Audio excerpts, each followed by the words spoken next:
नमस्कार। आप सुन रहे हैं द बॉलीवुड रेडियो और मैं हूं आपके साथ आकाश। दोस्तों, आज के इस पॉडकास्ट में बात राजेश खन्ना के निजी जिंदगी की बात होगी। राजेश खन्ना और डिंपल कपाड़िया की शादीशुदा जिंदगी की, जो तकरीबन 10 साल तो किसी तरीके से चली और उसके बाद दोनों के रास्ते अलग हो गए। राज कपूर, दिलीप कुमार, देवानंद, शम्मी कपूर, राजेंद्र कुमार एक दौर के चर्चित स्टार हुआ करते थे।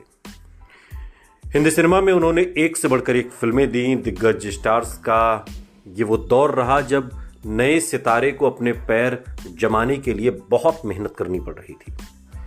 लेकिन इस स्टार्स को टक्कर देते हुए एक स्टार ने दस्तक दी और एक के बाद एक 17 सुपर डुपर हिट फिल्में देकर सबको पीछे छोड़ दिया, सारे दिग्गजों को डरा दिया।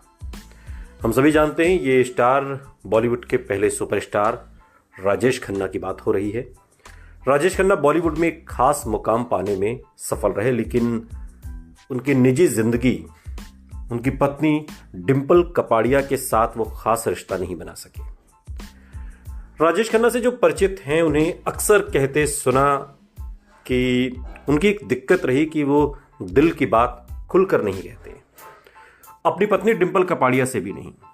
सफलता जब चरम पर थी तो सब ठीक था, लेकिन जैसे ही करियर का डाउनफॉल शुरू हुआ तब पत्नी के साथ भी रिश्तों में कड़वाहट शुरू हो गई। डिंपल और काका के रिश्ते को लेकर आपने कई कहानियां सुनी होंगी, लेकिन आज जो हम आपको बताने जा रहे हैं वो एक राज है जो खुद राजेश खन्ना ने खोला था। राजेश खन्ना और डिंपल कपाड़िया की जब शादी हुई तो एक्ट्रेस की उम्र 16 साल और काका की तकरीबन 31-32 साल थी।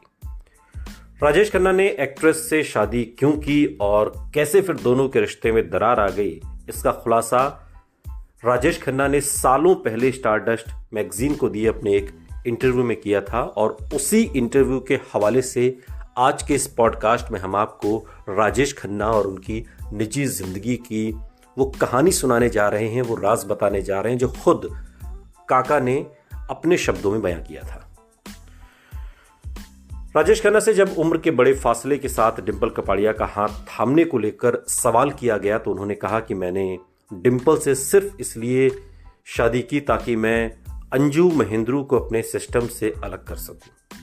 अंजू महेंद्रू राजेश खन्ना की पहली गर्लफ्रेंड। काका ने कहा कि मैं अंजू से अलग हो चुका था और यह भी जानता था कि हर बार की तरह मैं उसके पास वापस चला जाऊंगा और यह रिश्ता मुझे खत्म कर रहा था। काका ने डिंपल के साथ अपनी शादी की शर्त पर बात की। उन्होंने कहा कि मैंने डिंपल को पत्नी बनाने से पहले यह साफ कर दिया था कि शादी के बाद वो इंडस्ट्री में काम नहीं करेंगी। उन्होंने बताया कि मैंने तो साफ किया था कि बॉबी के बाद वो कैमरे को दोबारा फिर फेस नहीं करेंगी।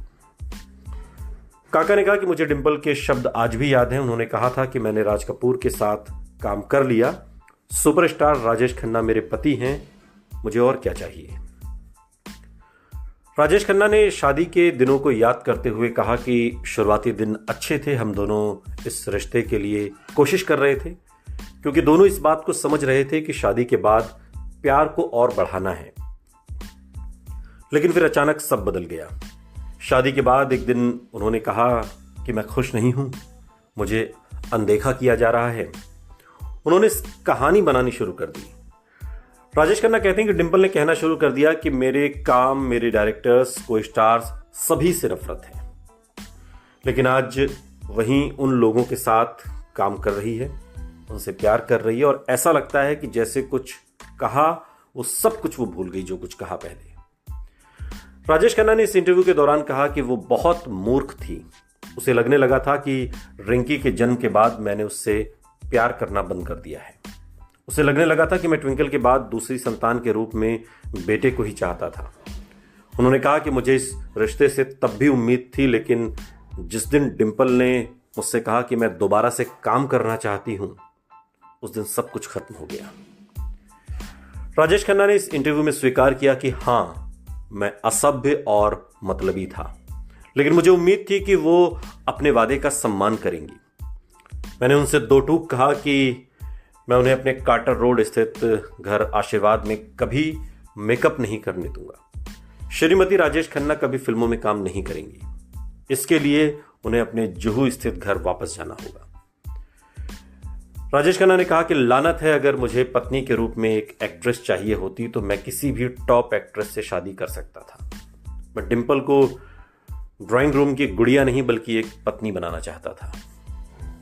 राजेश खन्ना ने कहा कि मुझे अंध राष्ट्रवादी कहें या कुछ और, लेकिन जब मैं 2 शिफ्टों के बाद 11:30 बजे रात को घर आता था तो मैं गर्म खाना और अपनी पत्नी का साथ चाहता था। मैं कभी भी परेशान नहीं होना चाहता था। उन्होंने सवाल करते हुए कहा कि आखिर वो मासूम लड़की कहां चली गई जिसने मुझसे इतने वादे किए थे। वो बड़ा परिवार कहां था जिसका मैंने सपना देखा था। मेरे बच्चों की मां कहां थी जिसके बारे में मैं सोचता था। इसके बजाय मुझे मैगजीन्स में एक ऐसी एक्ट्रेस के बारे में पढ़ना पड़ा जो एक नाखुश पत्नी है, एक ऐसी पत्नी जो किसी और के साथ रिश्ते में थी। मेरे अंदर का पति कभी इस पर विश्वास नहीं करना चाहता था, लेकिन ये बहुत कठिन है। उन्होंने कहा कि मुझे स्वीकार करने में बहुत कठिनाई हुई कि जिस महिला से मैंने शादी की उसने मुझको इमोशनली और दूसरी तरह से धोखा दिया। एक ऐसा धोखा जिसे मैं कभी भुला नहीं पाया। ये सालों पहले ये इंटरव्यू राजेश खन्ना ने स्टारडस्ट मैगजीन को दिया था, जिसमें अपनी शादीशुदा जिंदगी, अपने घर के बिखरते हुए टुकड़ों को समेटने की एक नाकाम कोशिश करते हुए राजेश खन्ना ने अपना दिल खोल कर रख दिया। वो तमाम बातें कहीं जो अब तक नहीं कही गई थी, सुनी गई थी। और अक्सर राजेश खन्ना के बारे में कहा जाता है कि वो अपनी निजी जिंदगी के बारे में मीडिया से भी बात नहीं करते थे। जब इंटरव्यू देते थे तो कहते थे कि मैं कोई पर्सनल सवाल मुझसे मत पूछिए, फिल्मों से जुड़े हुए सवाल पूछिए, लेकिन इस तरह का जो घरेलू सवाल है, खासकर डिंपल कपाड़िया को लेकर, वो मुझसे मत पूछिए। लेकिन इस मैगजीन में जब इंटरव्यू स्टारडस्ट को राजेश खन्ना ने दिया तो सारा दिल खोल कर रख दिया और डिंपल कपाड़िया के बारे में खोलकर बात की और अपना पक्ष रखा कि आखिर मैं सोचता क्या था। ऐसे थे राजेश खन्ना। सुनते रहिए द बॉलीवुड रेडियो, सुनता है सारा इंडिया।